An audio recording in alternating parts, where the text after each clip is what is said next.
Pourriez-vous nous donner votre perspective sur l'évolution du niveau de développement des pays africains après 60 années d'indépendance? Quels sont les défis et les progrès que vous avez observés en tant que personne qui possède déjà une agence de notation financière? Alors, je crois que malheureusement, après 60 ans d'indépendance, les pays africains, pour la majorité, n'ont pas vraiment avancé. C'est-à-dire qu'ils auraient pu faire beaucoup plus s'ils avaient un modèle économique qui était surtout tourné sur la transformation de leurs économies. Ils sont restés dans une logique de rente pour la plupart.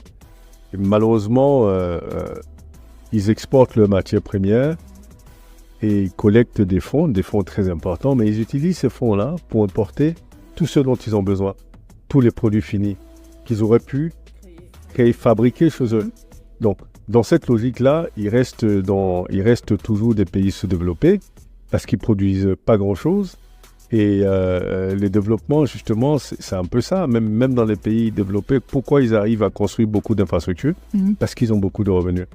Et quand vous n'avez pas beaucoup de revenus, quand vous n'avez pas beaucoup de fonds, c'est difficile de construire aussi rapidement des infrastructures que dans les pays développés.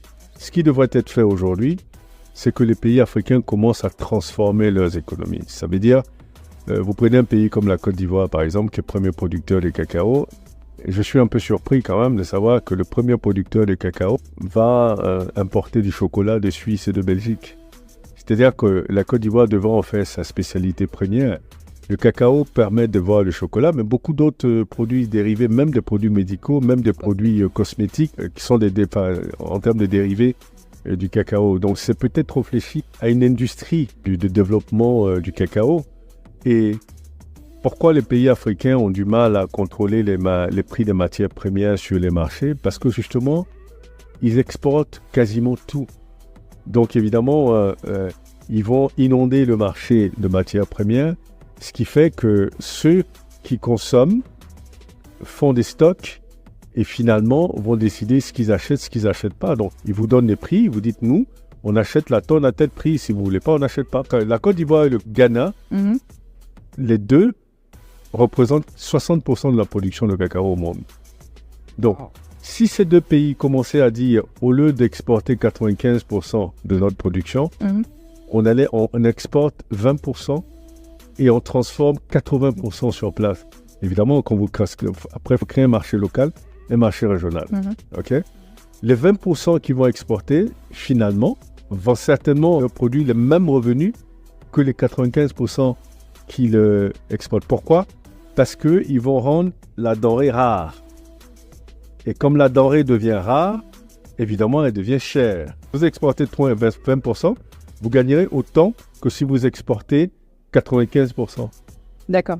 Mais est-ce que ce n'est pas dû au fait également que les Africains en général, c'est d'ailleurs l'une des choses sur laquelle beaucoup d'entrepreneurs se plaignent, et vous me direz, vous, en tant qu'entrepreneur, plus précisément de la Côte d'Ivoire, que les Africains, les consommateurs africains, préfèrent consommer des produits venant d'ailleurs, donc les produits de l'Occident, donc des Français, des Américains, cela, plutôt que d'encourager justement les producteurs qui sont sur place. Oui, mais c'est pourquoi... Non, le problème de consommer, tout le monde veut des produits de qualité, donc si vous voulez que les gens consomment localement, il faut produire des produits de qualité. Donc, si vous rentrez dans cette logique de production, évidemment, il y aura de plus en plus de compétition, dans de plus en plus d'amélioration de produits, de plus en plus en mettant l'accent sur l'excellence et sur la qualité. Oui, vous finirez par avoir des produits de qualité. Dans tous les pays développés où ces produits-là ont été développés, ils ont été développés de façon artisanale au départ, ensuite industrielle, mais c'est la compétition qui a fait que les gens ont amélioré les produits pour qu'aujourd'hui, ces produits, tout le monde a envie de les consommer. Donc, quand j'entends consommer africain, oui, c'est bien gentil, mais il faut que les Africains produisent des choses de qualité. Et donc ça, c'est toute une politique. C'est pourquoi je parlais de politique économique, mais il y a aussi le leadership qui va encourager les gens à créer un environnement qui permet aux gens de produire des choses de qualité, encourager les gens à avoir le mindset de qualité, de sorte à produire de la qualité. Évidemment, ça coûterait beaucoup moins cher d'acheter un produit de qualité sur place que de l'importer. Donc, naturellement, tout le monde voudrait acheter un produit de qualité produit sur place. Mais il faut que c'est la même qualité que ce qu'on veut importer. Parce que l'achat, c'est un choix. on choisit de consommer. Donc, on choisit ce qui nous plaît. Donc, si sur place, les gens arrivent à produire ce qui nous plaît, on achètera. Nous, quand nous avons commencé la notation, la majorité des pays africains se faisaient noter par les agences internationales et disaient, bon, nous, on préfère les agences internationales. Mais nous avons travaillé sur la qualité du produit que nous proposons et qu'aujourd'hui, nous avons un portefeuille de plusieurs pays qui viennent se noter chez Bloomfield. Nous avons des groupes bancaires qui ont quitté les agences internationales pour venir chez Bloomfield. Pourquoi ? Parce qu'on leur propose de la qualité. On leur propose exactement, sinon mieux, que ce qu'ils allaient chercher ailleurs.